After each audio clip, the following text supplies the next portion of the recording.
All right, everyone, welcome to today's lecture on corporate governance. We'll be diving deep into the structure that defines the relationships, systems, and controls within a corporation to oversee the interests of stakeholders like owners, lenders, and managers. Let's break this down in a way that's clear and easy to remember. So let's get started. Corporate governance is the structure that defines the relationships, systems, and controls within a corporation to oversee the interests of stakeholders such as owners, lenders, and managers.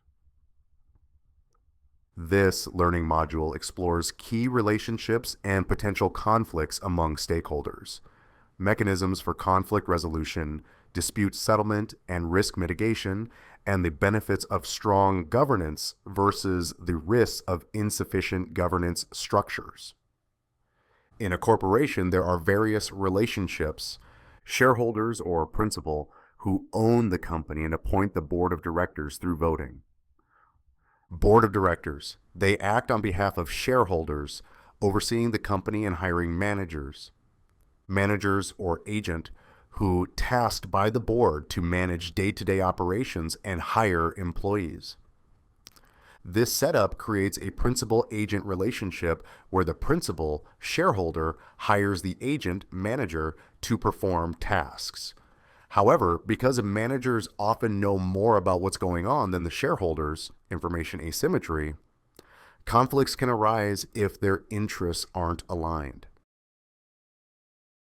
These conflicts lead to agency costs, expenses incurred to monitor and align interests. Shareholders can be divided into controlling and minority shareholders. Controlling shareholders hold enough shares to control the company, which could be a single person, a family, or a group of investors. Minority shareholders, on the other hand, don't have enough shares to control the company. Their interests might differ. Controlling shareholders might have a long-term view, while minority shareholders might be after short-term gains. This can cause conflicts. A dual-class structure allows a company to issue two types of shares, Class A and Class B. Class A shares usually have one vote per share and are available to the public, while Class B shares, often held by insiders, carry multiple votes per share. This setup allows insiders to retain control over major company decisions despite owning fewer shares. When discussing the differences between shareholders and creditors, it's important to understand their contrasting characteristics and interests. So here's the deal. Shareholders and creditors, they're kind of like two sides of the same coin, but with very different mindsets. Shareholders, they're the thrill seekers in this scenario.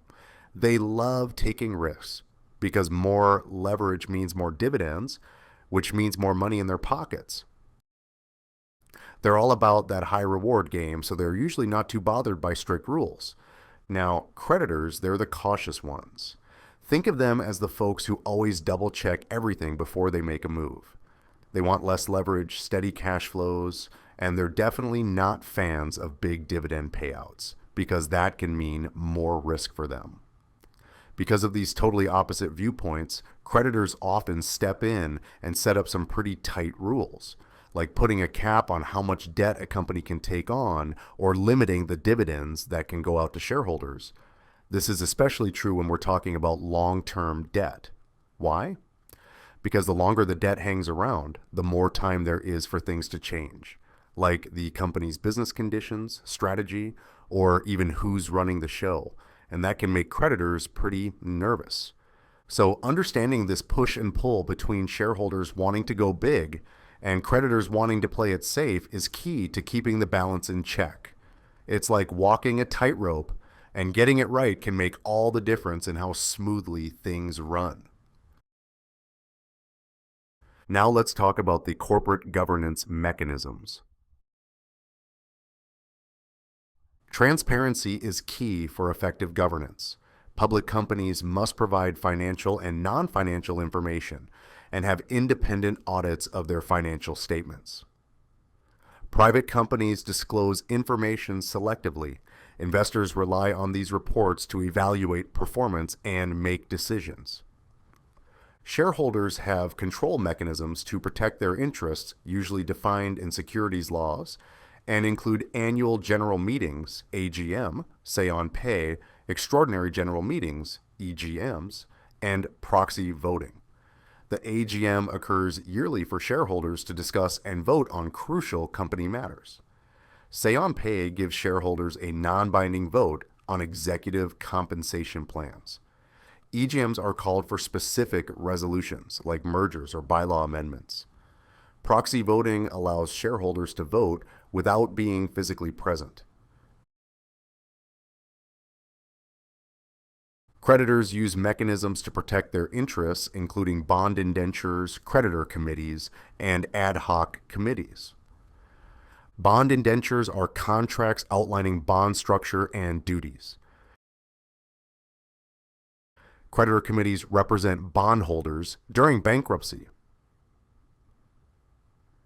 Ad hoc committees approach the company with solutions to restructure bonds. The board of directors is central to governance, often delegating to committees.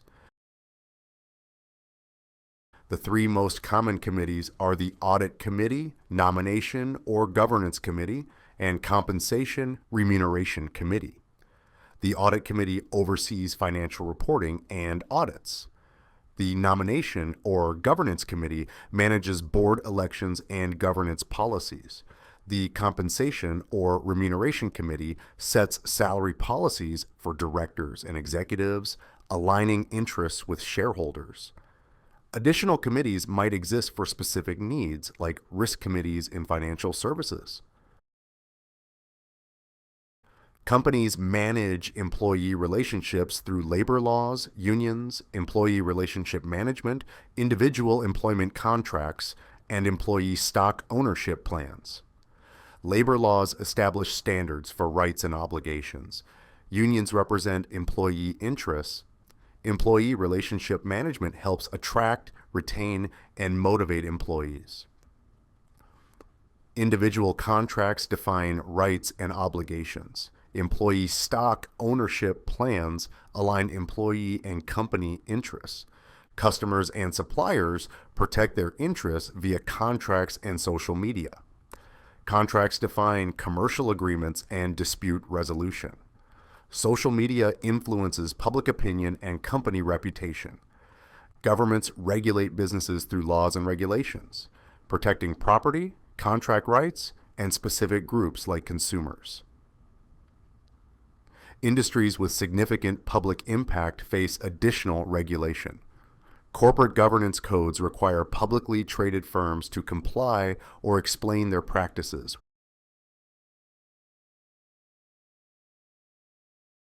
Now, let's talk about the last section of this module: corporate governance risks and benefits. Weak governance can lead to fraud and mismanagement, competitive disadvantages, and negative impacts on performance and value. Strong governance mitigates these risks, promotes efficiency, and aligns interests among stakeholders. Companies with weak compliance face significant legal, regulatory, and reputational risks. These risks can lead to investigations, lawsuits, and reputational damage, resulting in high costs. Strong governance helps avoid these issues and fosters transparency and accountability. Weak governance negatively impacts financial performance and can lead to higher costs of debt and lower investor confidence. Good governance reduces risks, improves access to capital, and lowers costs by protecting creditor and investor interests. Analysts should evaluate governance and stakeholder management when assessing a company's investment potential, considering ownership structure, board skills, management compensation, shareholder rights, and risk management. To really nail down these concepts, dive into the practice questions and examples from the CFA Institute's curriculum. They'll help you apply what we've discussed and prepare you for the exam. All right, that wraps up today's lecture. Remember, understanding corporate governance is crucial for the CFA exam and your future career in finance. Keep practicing and stay curious. See you next time.